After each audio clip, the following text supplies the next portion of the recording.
All right, let me keep going then.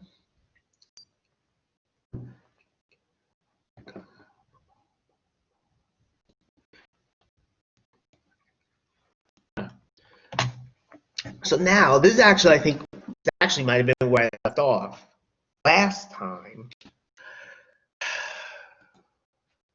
Basically here, okay, we're looking at the concept of expected value, okay? Now, expected value, the idea here is this. We're mostly going to focus on, how do I say this, experiments, I guess, so to say, where you could win money, okay? Where you can win money.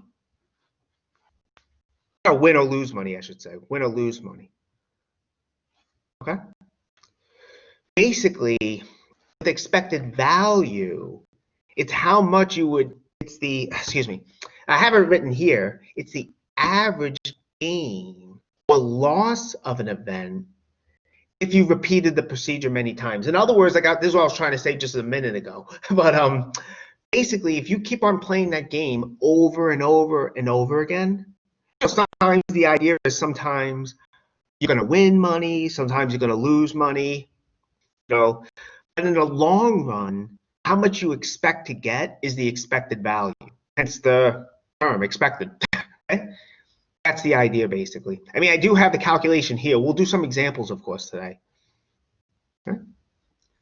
Essentially, you just multiply each outcome, which outcome for us is going to be how much you win or lose, and then times the corresponding probability.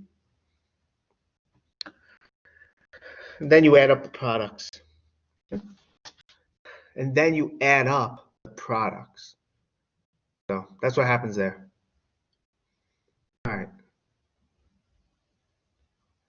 Okay, so that's what happens here.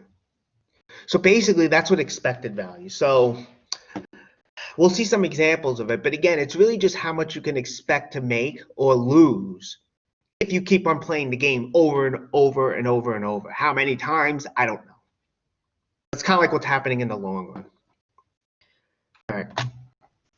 Now, sometimes it might be negative, and if it's negative, then in the long run, you're going to lose money. You might make money on certain, how do I say this? On certain times you play the game, you might make money. In the long run, you're going to lose money, though. In the long run, you'll lose money. And if it's positive, then in the long run, you'll make money. If the expected value is negative, then theoretically, you don't want to play the game. If it's positive, you want to play the game. And also, we say that a game is fair if the expected value happens to be 0. So in that situation, you're not gaining money, you're not losing money, that kind of thing. So that's what's happening there. That's what is happening there.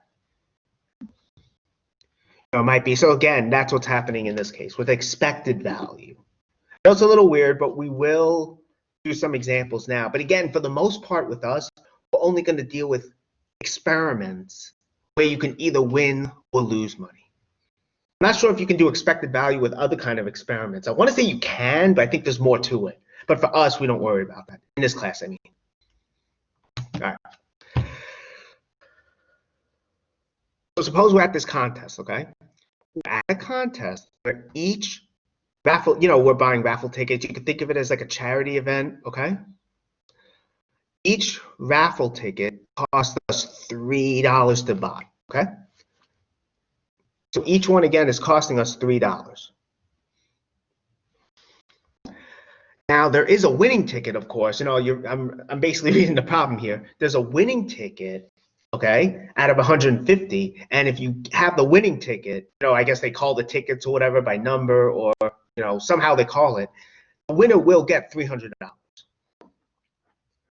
The winner will get $300.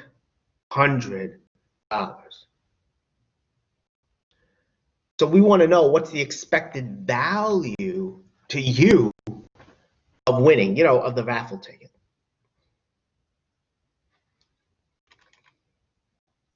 Okay. Well, since there are 150 tickets, only one of them is a winning ticket, right? Because of that, the probability of winning is 1 over 150. There's only one winning ticket. Okay?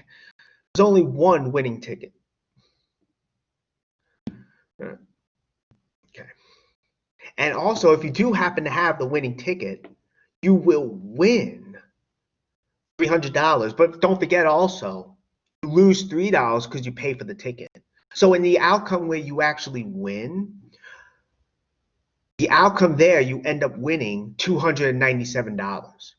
Again, you're losing $3 because you paid for the ticket. So in that outcome, this is what happens.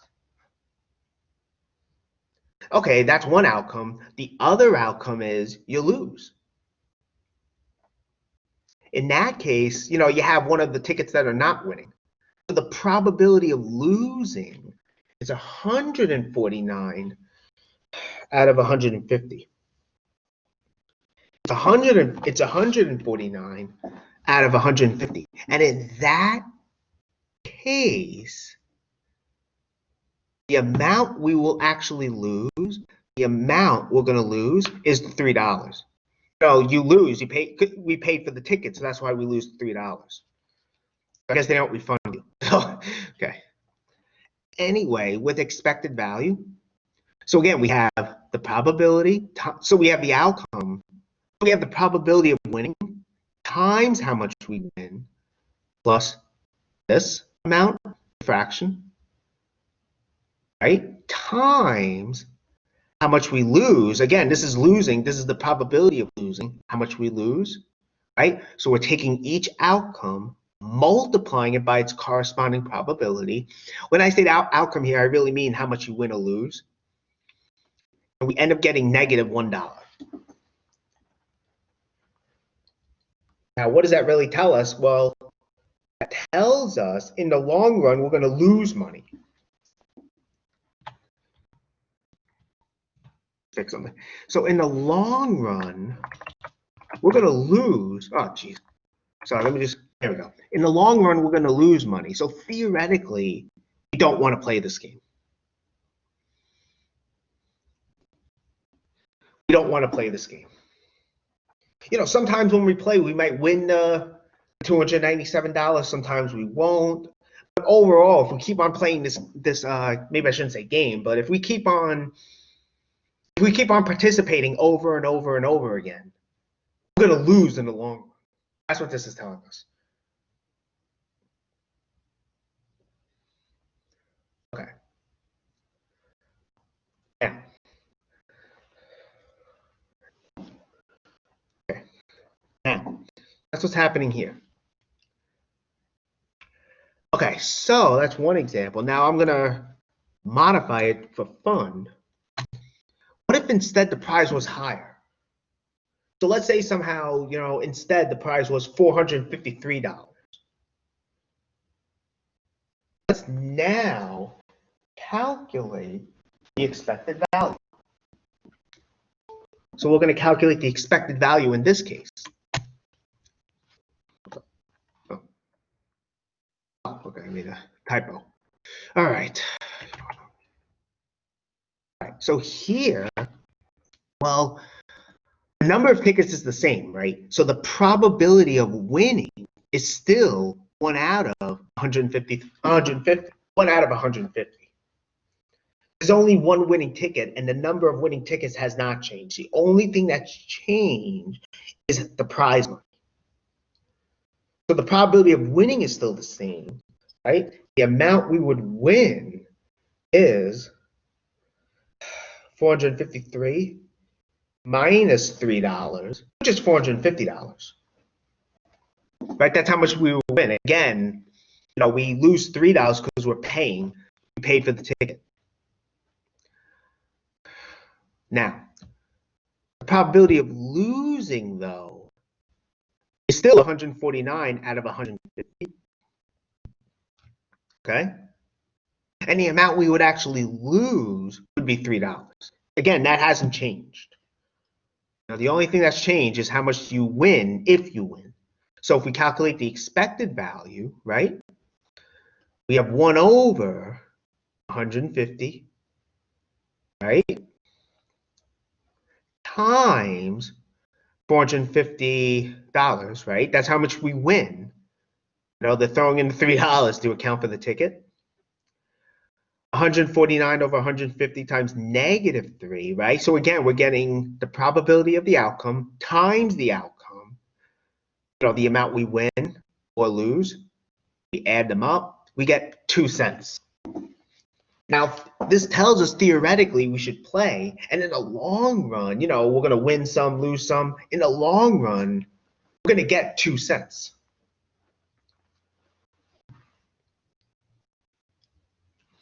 That's what's going to happen in the long run.